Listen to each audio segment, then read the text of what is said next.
it's Mrs. Hellman here. So I'm helping Mr. Robbins out with his e-learning today because at my house we're doing some construction. So that goes right under Mr. Robbins's umbrella of things that Tech Ed can do for you. So this room right here that we're in, Reed's kind of showing you around. This is a room that we just built on. This is going to be like a game room for the kids. And so we've got it built. Jarrett and I painted it last week, and now we're ready for flooring. So I'm actually going to walk you through how to figure out how much flooring you're going to need and how much it's going to cost you, so you can see if you have it in your budget. So if you look at the room, it's mostly rectangular, except for over here. This is a cool picture Reed spray painted, but there's two little cubbies on this side. Okay, so we're gonna start with this side. I'm gonna knock these two little cubbies out of the way. And you wanna know why Mr. Robbins wanted me to do this? Is because when you had me in 6th grade math, you 8th graders, we did this. This is like area of an irregular figure, right? So we separate it into shapes that we're familiar with. Our big room is a rectangle. Reed, follow me over here. These cubbies over here, from the brick wall to this wall, we're going to see if they're a square or a rectangle, I don't know. But we need to find the length and the width. So I've got my tape measure, okay? So the first thing that I'm going to do is I'm going to measure the length of the little cubby, okay, which is 21 inches. And then I'm going to measure the width,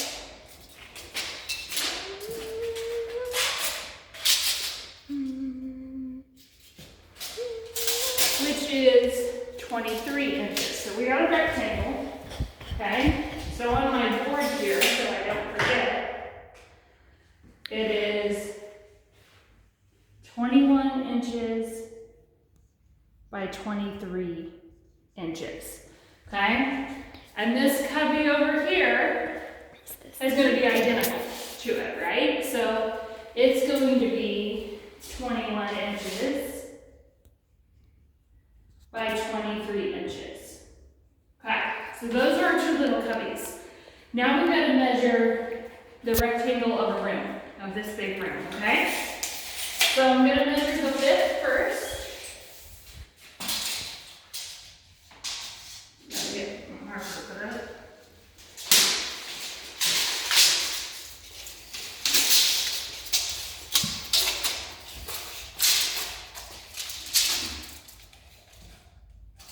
Okay, and the width is 142 inches.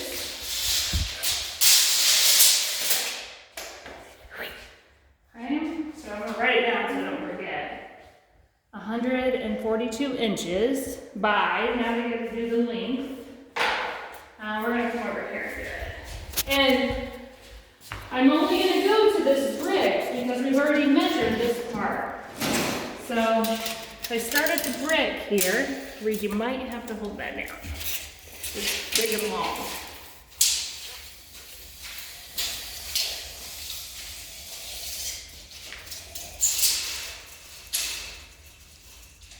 Okay, we got 257 inches. Okay. So by 257 inches. Okay? So now we've got an area of the whole room. Okay? So we know, area of a rectangle, length times width. I'm not going to sing the song for you. Okay? But you can use a calculator, which I'm going to go get mine. Pause that, Reed. Okay, I got my calculator. So I'm going to take 21 inches times 23 inches. I'm going to do my conversions at the end. So this gives me 483 square inches, because remember, areas in square units. Same thing here, 483 square inches. Now, you have to find the area here, so length times width. So I'm going to take 142 times 257, yowzers. That gives me 36,000 494 square inches. Now, you know when we have our irregular figures, to find the total area, we've got to add them all together. So we're going to add these three numbers together, okay? So I'm going to take the 36,494. Oh, hold on. This calculator's weird. Okay, 36,494 plus the 483 plus the 483, okay? And that gives me 37,460 square inches, okay? But when you look for flooring, you're not gonna find it in inches. You gotta find it in square feet. So we've gotta convert our inches to feet, right? So we know that in 1 foot, there's 12 inches. So to convert the inches to feet, we've gotta divide this by 12, okay? So when we do that, and I divide that by 12,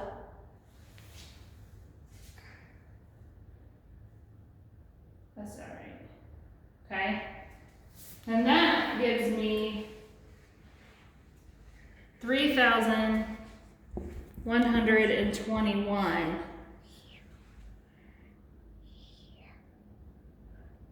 square feet, but that is not right. Okay, that does not, so this is good, because you know how I always tell you, does your answers make sense?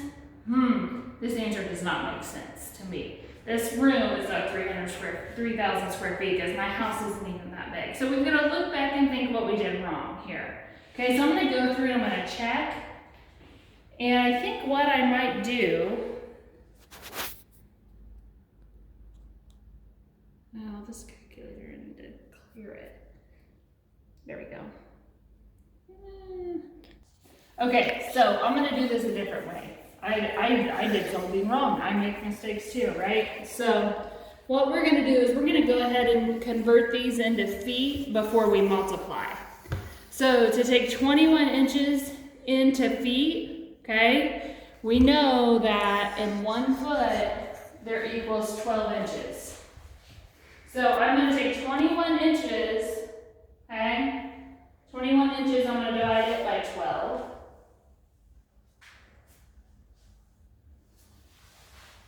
Okay, and that gives me 1.75 feet. And then the 23 inches divided by 12.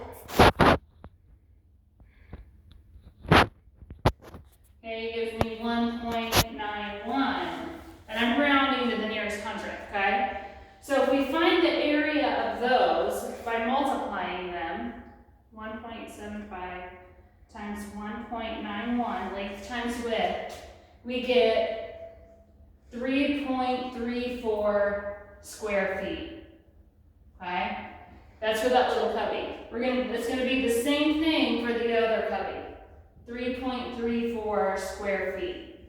It's better to do your conversions first. I should have made that mistake. Now down here for the big part, we've got to take 142 inches and make it feet. So you've got to divide it by 12, okay? This gives us 11.83 feet by, now take the 257 divided by 12. Okay, and that gives us 21.42 square foot. Now to find that area, we take length times width, right? So I'm going to take 11.83 times 21.42. This is right. And I get 253.40. Okay, now I have to add these three numbers together, okay?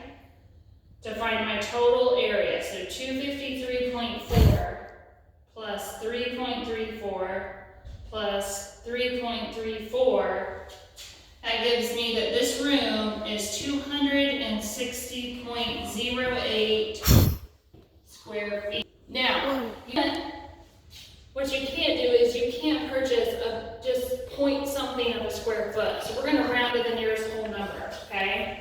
So this is a little bit over 260. Okay, so we're gonna go ahead and round it up to 261 square feet.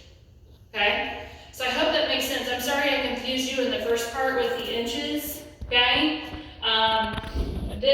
you want to do your conversions here into feet before you start multiplying to find the area. I made that mistake. Okay, but the good thing is when I got that answer, I was able to say, oh no, my answer doesn't make sense, so I've done something wrong. Okay, I haven't taught math for a little bit, so I did something wrong, but we fixed it. So I know that the flooring that I have to buy is going to be, I need at least 261 square foot. Okay? So the next part of this video, I'm going to show you what flooring I'm going to pick out, and then we're going to figure out how much it costs. Okay, so